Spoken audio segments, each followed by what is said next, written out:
One. Okay, welcome to Fish Guy Charlie. Today we're going to be going over the care guide of a Black Moor Goldfish. Now, most of the information I'm going to say is going to relate to all fancy goldfish. It's like fantails, ryukins, ranchus, whatever floats your boat or swims your fish. Now some of these could apply to like shabunkins, but not a lot of them will apply to other goldfish. So, tank size, really bigger is always better. Now, I'm quoting that from KG Tropicals, but when it comes to tank size, for a fish this big, and this is my Black Moor August, I'd say he's about 6 inches long. I have him in a 29-gallon tank. For a fish his size, you could probably get away with a 15-gallon, but that should be like your absolute minimum. For a smaller one, like those tiny ones you see at pet stores, you could do something smaller temporarily, like a little 10-gallon, not too huge, but right now I have him in a 29-gallon, and he seems happy. Let's kick it off. Let's go to decor. So for decor, you could get away with a bare tank with maybe, what I did, I just have a little tunnel because I have some other fish in here, like the kahuli loaches and some of the other goldfish in the tank like to swim through it. But I just got like a little tunnel, just a little hide. If they're smaller, I recommend adding some hides just because they're gonna need a place to seek refuge and feel safe. Now, when it comes to plants, goldfish really like to eat plants. Now, I'm not saying that's with all goldfish. Some are better than others. But you could get away with some plants. I've tried plants in his tank, and he likes to... The other fish are the ones that like to tear him up. He seems pretty gentle about them. Now, you can do artificial decor, but when it comes to that, you want to be careful to not have anything too sharp, because that could damage the big puffy eyes of the goldfish and scrape them up. And substrate, really anything would work, as long as if you're going with gravel, make sure you're vacuuming it. And you could get away with no gravel. I know people that do that. I watch a lot of YouTubers that do that.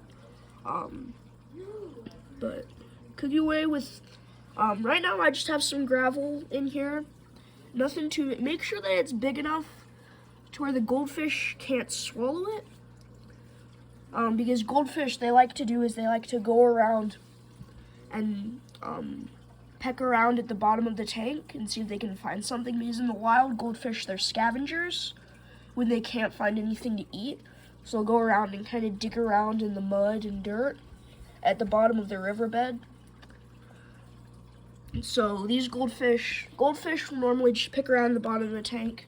So make sure to get something that the goldfish either won't be able to swallow or just small enough for it to pass, or just able for it to spit out. And again, you can go with nothing. But I recommend maybe something like this size, sand, or you could go with nothing. Because if the gravel is bigger, then it'd be harder to vacuum it, and you get little pieces of poop stuck between the cracks, and then that's setting yourself up for a big ammonia spike.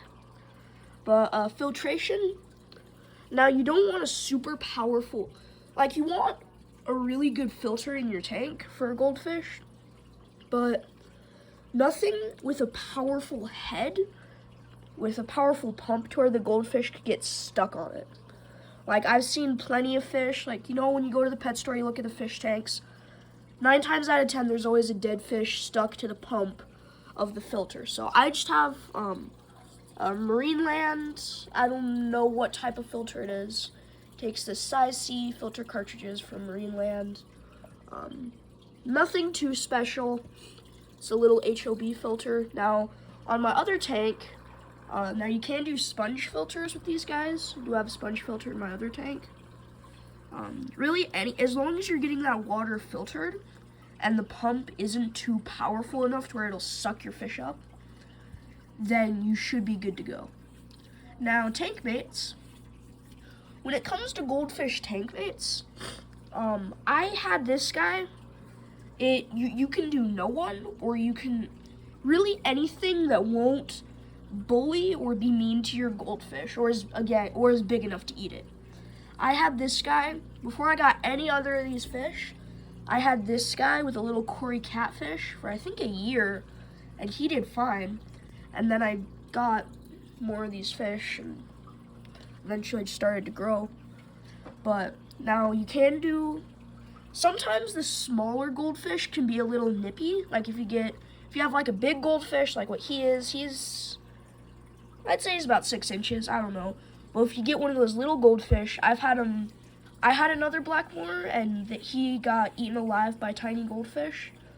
And if you have goldfish of similar size, like Franklin over here, I have seen them like chase each other around and bump into each other. That's just asserting dominance. It's not, you shouldn't be too alarmed or too worried. All fish do it. They're just like, hey, I'm in charge, or don't mess with me. I'm bigger than you. And sometimes in the mating season, the males will chase around the females. And I have no clue what gender he is. I think he's a male.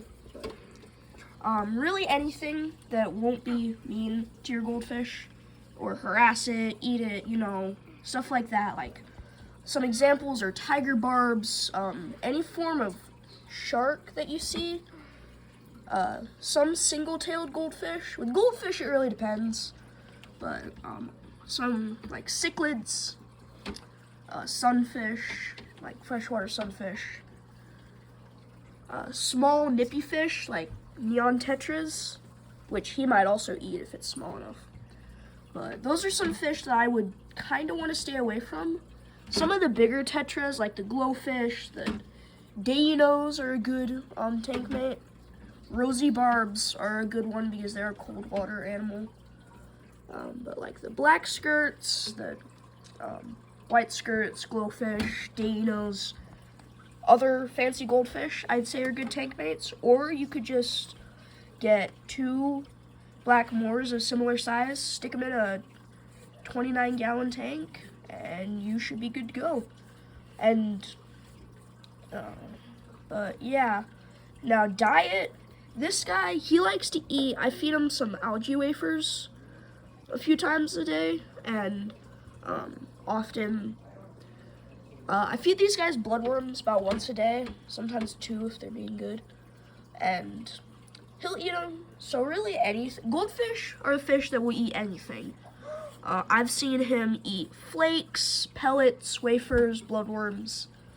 If I had, I haven't tried this yet, probably go after live blackworms, maybe a tiny little fry. And goldfish, they'll also clean it though. If you like go on vacation for a few days, and if you have a lot of algae growth in your tank, like you can see here, goldfish will actually snack on that. So you should be okay to leave them for a couple of days, like maybe 2 unattended. But now these guys, well, really, these guys will eat anything. I feed them peas, brine shrimp, bloodworms, pellets, flakes. They'll eat just about anything if they feel up for it. And some of these guys in the tank, the walk-in, this is Christopher, and Franklin, I've been able to hand feed them. Black Moors, because of those big goggle eyes, they're usually a little harder to hand feed because their eyesight is so terrible, and usually makes them a little more skittish. They're kind of like rhinos because their eyesight is so terrible, makes them a little more aggressive. But Black Moors are a fish that's very prone to cloudy eye. I remember at one point I had to keep him in a small cooler because my tank broke, and he developed cloudy eye. And cloudy eye is a bacteria, and it's a disease that will make your fish's eyes look very cloudy, and it can temporarily blind them and can even permanently blind them. far as I know, I think he's okay. The cloudy eye went away after a few days after we got him into the new tank. But Black Moors, they're very prone to getting those big goggle eyes injured. So just be careful what you put in the tank with it, because there are a lot of fish that will rip off those eyes. Like a lot of the more aggressive fish, like cichlids, sunfish, barbs, some of the bigger barb species, though, like the tiger barbs, they will rip the eyes off sometimes and just kill and eat the fish. And many of the algae cleaners you can put in the tanks with them. You can put Siamese plecos, like bristlenose plecos, clown plecos, zebra plecos. I wouldn't look for common or Trinidad plecos because those get big, huge. And Chinese algae eaters. Those guys, they can get very aggressive and they won't be eating algae for their entire life. But in the wild, goldfish look like that. That's what they look like. But the story is, just to sum it up in like a minute, the ancient Chinese people, they were breeding fish that looked like that for food, and they eventually got more of a reddish gold mutation. And they took that fish with the reddish gold, like this kind of color mutation, and they bred them for decorations and pets. And then eventually they got to Japan and Europe and the United States and the rest of the world. And now we get all the breeds that we know and love today. And my favorite breed is a Black Moor. But maybe let me know what your favorite goldfish breed is. Thank you for watching, and make sure to hit that like and subscribe button. Surely don't.